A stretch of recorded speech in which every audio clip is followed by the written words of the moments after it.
ನಮಸ್ತೆ ಎಲ್ಲರಿಗೂ. Welcome to my channel Vedika Nayana conscious ice.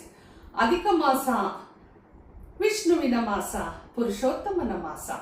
ಸಾಕಷ್ಟು ವಿಷ್ಣು ಸಹಸ್ರನಾಮದ ಒಂದು ಶ್ಲೋಕಗಳನ್ನ ಈ ಸಂದರ್ಭದಲ್ಲಿ ಪಠಣೆ ಮಾಡಿ ಅಂತ ನಾನು ಸುಮಾರು ರೆಮಿಡೀಸ್ನ ಕೊಟ್ಟಿದ್ದೀನಿ. ಆದರೆ ಈ ಒಂದು ಜ್ಯೇಷ್ಠ ಮಾಸದಲ್ಲಿ ಅಂದರೆ ಪುರುಷೋತ್ತಮ ಮಾಸದಲ್ಲಿ ಬರುವಂಥ ಹುಣ್ಣಿಮೆ ಇದೆಯಲ್ವಾ, ಇದು ಶ್ರೇಷ್ಠಾತಿ ಶ್ರೇಷ್ಠ ಅಂತ ಹೇಳಿದ್ರೆ ತಪ್ಪಾಗೋದಿಲ್ಲ. ಯಾಕೆ ಅಂದರೆ ವಿಷ್ಣುವಿನ ವಾಸ ಎಲ್ಲಿರುತ್ತೋ ಅಲ್ಲಿ ಲಕ್ಷ್ಮೀ ನಿವಾಸ ಇದ್ದೇ ಇರುತ್ತೆ.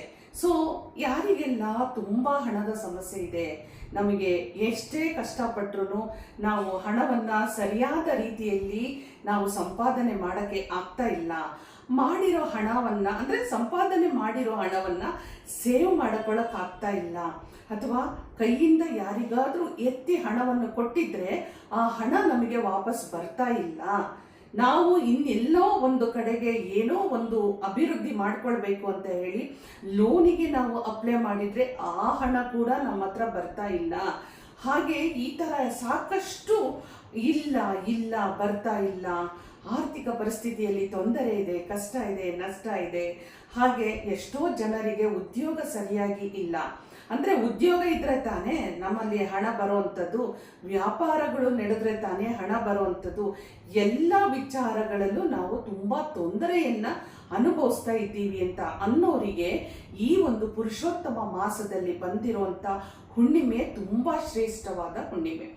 ನೋಡಿ, ಇದು ಶನಿವಾರ ಆಲ್ಮೋಸ್ಟ್ 12 ಗಂಟೆಯಿಂದನೇ ಅಂತಲೇ ನಾವು ಲೆಕ್ಕ ತಗೊಳ್ಬಹುದು. ಅಲ್ಲಿ ಕೆಲವೊಂದು ನಿಮಿಷಗಳು ಬೇಡ, ಈ ಕನ್ಫ್ಯೂಷನ್ ಆಗಬೇಡಿ.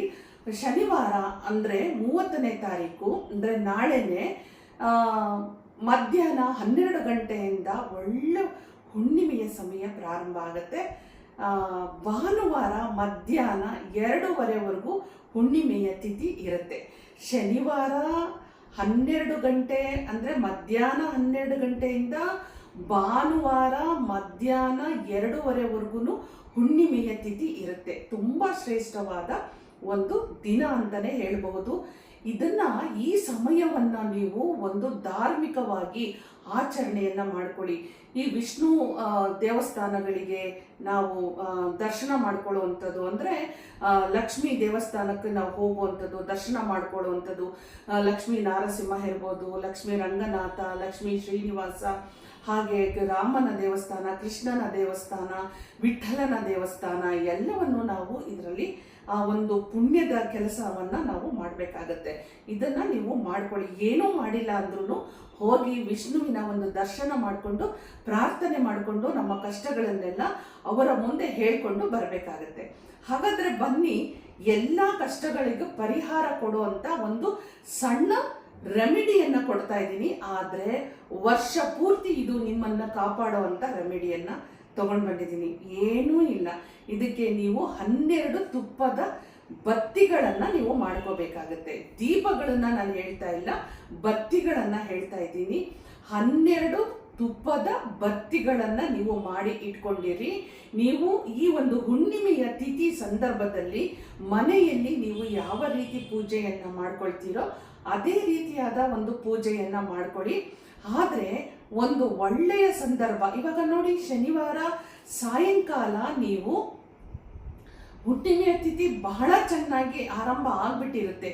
ಗೋಧೂಳಿ ಸಮಯದಲ್ಲಿ 12 ತುಪ್ಪದ ಬತ್ತಿಯ ದೀಪವನ್ನು ನೀವು ತಾಯಿ ಮಹಾಲಕ್ಷ್ಮಿಗೆ ನೀವು ಇದನ್ನು ಅರ್ಪಣೆ ಮಾಡಬೇಕಾಗತ್ತೆ, ಅಂದರೆ ಹಚ್ಚಬೇಕಾಗತ್ತೆ. ಸೊ ಇದು ಒಂದು ಸಂದರ್ಭವನ್ನು ತಗೊಳ್ಳಿ. ಇದನ್ನು ಮಿಸ್ ಆದರೆ ಭಾನುವಾರ ಬೆಳಿಗ್ಗೆಯಿಂದನೂ ನೀವು ಒಳ್ಳೆಯ ಸಮಯ ಸಿಗುತ್ತೆ. ಹಂಗನ್ಬಿಟ್ಟು ಭಾನುವಾರ 2:30ವರೆಗೂ ಹುಣ್ಣಿಮೆಯ ತಿಥಿ ಇದೆ, ನಾವು ಮಧ್ಯಾಹ್ನ ಹಚ್ಬೋದಾ, ಇದು ಯಾವುದೂ ಬೇಡ. ಬೆಳಿಗ್ಗೆ ಬ್ರಾಹ್ಮಿ ಮುಹೂರ್ತದಿಂದ ನೀವು ಸುಮಾರು ಮಧ್ಯಾಹ್ನ 11 ಗಂಟೆ ಅಂದರೆ ಪೂಜೆಯ ಸಮಯ 11 ಗಂಟೆ ಮೇಲೆ ಹಚ್ಚಬೇಡಿ ಅಂತಲೇ ಹೇಳುವಂಥದ್ದು. 10:30 ಮೇಲೂ ನೀವು ದೀಪ ಹಚ್ಚಬೇಡಿ ಅಂತಲೇ ಹೇಳ್ತೀವಿ. ಮ್ಯಾಕ್ಸಿಮಮ್ ನೀವು 10 ಗಂಟೆ ಒಳಗಡೆಗೆ ನಿಮ್ಮ ಮನೆಯಲ್ಲಿ 12 ಬತ್ತಿಯ ತುಪ್ಪದ ಬತ್ತಿಯ ದೀಪ ಆರಾಧನೆಯನ್ನು ಮಾಡಿ. ನೋಡಿ, ಇಲ್ಲಿ ನೀವು ಮಣ್ಣಿನ ದೀಪ ಆರಾಧನೆ ಮಾಡುವಂಥದ್ದು ತುಂಬಾ ಶ್ರೇಷ್ಠ ಆಗತ್ತೆ. ಮಣ್ಣಿನ ದೀಪ ಅಂದ್ರೆ ಮಣ್ಣಿನ ದೀಪನ ನೀವು ತಗೊಂಡು ಬಂದು ಅದನ್ನ ನೀಟಾಗಿ ನೀವು ಶುದ್ಧಿಯನ್ನ ಮಾಡಿಕೊಂಡು ಅರಿಶಿಣ, ಕುಂಕುಮ, ಚಂದನ ಎಲ್ಲವನ್ನು ಇಟ್ಕೊಂಡು ಅದಕ್ಕೆ ನೀವು ತುಪ್ಪವನ್ನು ಹಾಕಿ ತುಪ್ಪದ 12 ಬತ್ತಿಯ ದೀಪವನ್ನ ನೀವು ತಾಯಿ ಮಹಾಲಕ್ಷ್ಮಿಯ ಅಷ್ಟೋತ್ತರಗಳನ್ನ ಹೇಳ್ತಾ, ಕನಕದಾರ ಸ್ತೋತ್ರವನ್ನ ಹೇಳ್ತಾ, ಸ್ತ್ರೀ ಸೂಕ್ತವನ್ನ ಹೇಳ್ತಾ, ನೀವು ಹಾಗೆ ಏನು ಗೊತ್ತಿಲ್ಲ ಅಂತ ಹೇಳಿದ್ರೆ ಮಹಾಲಕ್ಷ್ಮಿ ಅಷ್ಟೋತ್ತರ ಹೇಳ್ತಾ ನೀವು ಈ ತುಪ್ಪದ ದೀಪವನ್ನು ಹಚ್ಚಿ ಆರಾಧನೆಯನ್ನು ಮಾಡಿ ನೋಡಿ. 12 ಬತ್ತಿಯ ಅಂದ್ರೆ ದ್ವಾದಶ ದೀಪಾರಾಧನೆ ಅಂತ ಹೇಳುವಂಥದ್ದು. ದ್ವಾದಶ ಬತ್ತಿ ಹಚ್ಚುವಂಥದ್ದು ಅಂದ್ರೆ 12 ಬತ್ತಿಗಳನ್ನು ಹಚ್ಚಿ ನಾವು ಪೂಜೆ ಮಾಡುವಂಥದ್ದು.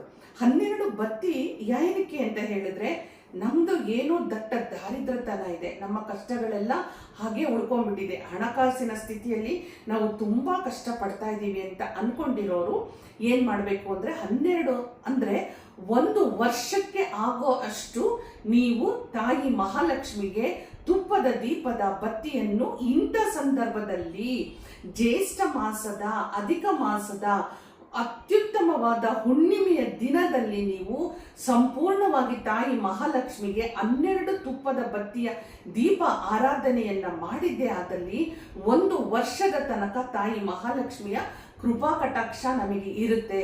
ನಾವು ಅಪ್ಪಿತಪ್ಪಿ ಏನಾದರೂ ನಾವು ಕೆಲವೊಂದು ಹಬ್ಬ ಹರಿದಿನಗಳನ್ನ ಆಚರಣೆ ಮಾಡಲಿಲ್ಲ ಅಂತಂದ್ರೂ, ತಾಯಿ ಮಹಾಲಕ್ಷ್ಮಿಯನ್ನ ಬೇಡ್ಕೊಳ್ಳಿಲ್ಲ ಅಂದ್ರೂ, ನಾವು ಇವತ್ತಿನ ದಿನ ಅಂದ್ರೆ ಇದೆಲ್ಲ FD ಇದ್ದಂಗೆ, ಇದನ್ನ ನೀವು FD ಮಾಡ್ಬಿಟ್ಟಿರ್ತೀರಿ ಅಲ್ವಾ, ಅಲ್ಲಿ ನಿಮಗೆ ವರ್ಷ ಪೂರ್ತಿ ಮುಂದಿನ ಅಧಿಕ ಅಂದ್ರೆ 3 ವರ್ಷಕ್ಕೊಮ್ಮೆ ಅಧಿಕ ಮಾಸ ಬರುವಂಥದ್ದು. ಆದ್ರೆ ಇಲ್ಲಿಂದ ನೀವು ಮಾಡಿದ್ರೆ ಮುಂದಿನ 1 ವರ್ಷದ ತನಕ ತಾಯಿ ಮಹಾಲಕ್ಷ್ಮಿಗೆ ನೀವು ತುಪ್ಪದ ಬತ್ತಿಯ ಒಂದು ದೀಪದ ಆರಾಧನೆಯನ್ನ ಮಾಡಿದಷ್ಟು ಪುಣ್ಯ ಫಲ ಪ್ರಾಪ್ತಿ ಬರುತ್ತೆ. ಸೊ ಇದರಲ್ಲಿ ತುಂಬಾ ದೊಡ್ಡ ಒಂದು ಯಾವುದೇ ತರದ್ದು ಹೇಳಿಲ್ಲ, 12 ಬತ್ತಿಗಳು ಮಾತ್ರ ಹೇಳಿದ್ದೀನಿ. ಆ ಒಂದು ನಿಮ್ಮ ಹತ್ರ ಮಣ್ಣಿನ ದೀಪ ಇರಲಿಲ್ಲ ಅಂತ ಹೇಳಿದ್ರೆ, ನೀವು ನಿಮ್ಮ ಮನೆಯಲ್ಲಿ ಯಾವ ದೀಪವನ್ನು ಹಚ್ತೀರೋ ಅದಕ್ಕೇನೆ 12 ಒಂದು ಬತ್ತಿ ದೀಪವನ್ನ ನೀವು ಮಾಡ್ಬೋದು ಅಂತಾನು ಹೇಳುವಂಥದ್ದು. ಹಾಗೆ ಹೇಳೋದಾದ್ರೆ, ಒಂದು ಮಣ್ಣಿನ ಅಣತೆ ಅಂದ್ರೆ ಪ್ರಣತೆ ಅಣತೆ ಅಂತ ಕರಿತೀವಿ ಅಲ್ವಾ, ಮಣ್ಣಿನ ದೀಪವನ್ನ ತಗೊಂಡು ಅದರಲ್ಲಿ ಮಾಡಿ ತುಂಬಾ ಶ್ರೇಷ್ಠ ಆಗುತ್ತೆ. ತಾಯಿ ಮಹಾಲಕ್ಷ್ಮಿ ಮುಂದೆನೆ ನೀವು ಸಣ್ಣದಾಗಿ ಒಂದು ರಂಗೋಲಿಯನ್ನ ಹಾಕಿ ಅದ್ರ ಮೇಲೆ ನೀವು ದೀಪವನ್ನು ಇಟ್ಟು, ಅಂದ್ರೆ ಅದ್ರ ಮೇಲೆ ಅರಿಶಿಣ, ಕುಂಕುಮ, ಸ್ವಲ್ಪ ಅಕ್ಷತೆಯನ್ನ ಹಾಕಿ ಅದ್ರ ಮೇಲೆ ದೀಪವನ್ನು ಇಟ್ಟು ಅದ್ರ ಮೇಲೆ ನೀವು ದೀಪಾರಾಧನೆಯನ್ನ ಮಾಡಿ ತುಂಬಾ ಶ್ರೇಷ್ಠ. ಇದು ನಿಮ್ಮ ಏನೇನಿದೆಯೋ ಕಷ್ಟಗಳು ಎಲ್ಲವನ್ನೂ ಹೇಳ್ಕೊಂಡ್ಬಿಟ್ಟು ಕನಕದಾರ ಸ್ತೋತ್ರವನ್ನ ಹೇಳಿ, ಲಕ್ಷ್ಮಿಯ ಅಷ್ಟೋತ್ತರವನ್ನ ಹೇಳ್ಕೊಳ್ಳಿ. ಹಾಗೆ ಲಕ್ಷ್ಮಿ ಏನೇನೆಲ್ಲ ಬಂಧನ ಆಗಿತ್ತೋ ಆ ಲಕ್ಷ್ಮಿಯನ್ನ ದೂರ ಮಾಡುವಂಥದ್ದು, ದಾರಿದ್ರ ಲಕ್ಷ್ಮಿಯನ್ನ ಹೊರಗೆ ಹಾಕುವಂಥದ್ದು, ಇದು ಎಲ್ಲವನ್ನೂ ನೀವು ಮನಸ್ಫೂರ್ತಿಯಾಗಿ ಕೇಳ್ಕೊಂಡು ಮಾಡಿ. ಖಂಡಿತ 1 ವರ್ಷದಲ್ಲಿ ನಿಮಗೆ ಸಾಕಷ್ಟು ಫಲಗಳು ಸಿಕ್ಕೇ ಸಿಗುತ್ತೆ. ನಂತರ ನೀವು ಈ ಒಂದು ಹುಣ್ಣಿಮೆಯ ಒಂದು ಆರಾಧನೆಯನ್ನ ಮಾಡ್ಕೊಳ್ಳಿ. ಇಲ್ಲಿ ನಾನು ಹೇಳುವಂಥದ್ದೇನು ಅಂತ ಹೇಳಿದ್ರೆ, ಶನಿವಾರ ಸಾಯಂಕಾಲ ಗೋಧೂಳಿ ಸಮಯದಲ್ಲಿ ನೀವು ಮಾಡುವಂಥದ್ದು ತುಂಬಾ ಶ್ರೇಷ್ಠ ಆಗುತ್ತೆ. ಅದನ್ನು ಹೊರತುಪಡಿಸಿದ್ರೆ ಭಾನುವಾರ ಬ್ರಾಹ್ಮಿ ಮುಹೂರ್ತದಲ್ಲಿ ಮಾಡ್ಕೊಳ್ಳಿ. ಅದನ್ನು ಹೊರತುಪಡಿಸಿದ್ರೆ 8 ಗಂಟೆ ಒಳಗಡೆ ಮಾಡಿ, ಇಲ್ಲ ಮ್ಯಾಕ್ಸಿಮಮ್ ಅಂತ ಹೇಳಿದ್ರೆ 10 ಗಂಟೆ ಒಳಗಡೆಗೆ ನೀವು ಇದನ್ನ ಮಾಡಿ ಮುಗಿಸ್ಬೇಕಾಗತ್ತೆ. ಈ ಒಂದು ಸಣ್ಣ ದೀಪ ಆರಾಧನೆಯನ್ನ ಮಾಡ್ಕೊಳ್ಳಿ. ನೋಡಿ, ನಿಮ್ಮಲ್ಲಿ ಎಷ್ಟೋ ಒಂದು ಲಕ್ಷ್ಮಿಗೆ ಸಂಬಂಧಪಟ್ಟಂತ, ಹಣಕಾಸಿಗೆ ಸಂಬಂಧಪಟ್ಟಂತ ವ್ಯಾಪಾರ ವ್ಯವಹಾರಗಳಿಗೆ ನಮಗೆ ಬರಬೇಕಾಗಿರೋ ಹಣ ಇರ್ಬೋದು, ಸೇವಿಂಗ್ಸ್ ಇರ್ಬೋದು, ಏನು ಯಾವ ಕಡೆಯಿಂದ ಬರ್ತಾ ಇದೆ, ಯಾರ ಮುಖಾಂತರದಿಂದ ಬರ್ತಿದೆ, ಎಲ್ಲಿಂದ ಬರ್ತಾ ಇದೆ, ಇದ್ರ ಬಗ್ಗೆ ತಲೆ ಕೆಡಿಸ್ಕೋಬೇಡಿ. ಓಕೆ, ನಮ್ಮ ಒಂದು ಬೇಡಿಕೆ ಏನು, ಈ ನಮಗೆ ಬಂದಿರೋಂಥ ದಾರಿದ್ರ್ಯಗಳು ನಿವಾರಣೆ ಆಗಬೇಕು ಅಂತ ಹೇಳಿ ಈ ಒಂದು ಅಧಿಕ ಮಾಸದಲ್ಲಿ ಈ ಒಂದು ಲಕ್ಷ್ಮಿಯ ಆರಾಧನೆಯನ್ನ ಮಾಡ್ಕೊಳ್ಳಿ. ನಮ್ಮಲ್ಲಿರುವಂಥ ಒಂದು ದಾರಿದ್ರ್ಯತನವನ್ನು ನಿವಾರಣೆ ಮಾಡಿ ಅಂತ ಹೇಳ್ತಾ, ಮತ್ತೆ ಮುಂದೆ ಒಂದು ಇಂಟ್ರೆಸ್ಟಿಂಗ್ ಆಗಿರುವಂಥ ಟಾಪಿಕ್ ಒಂದಿಗೆ ಬರ್ತಾ ಇದ್ದೀನಿ. ಹೋಗಿ ಬರಲಾ? ನಮಸ್ಕಾರ.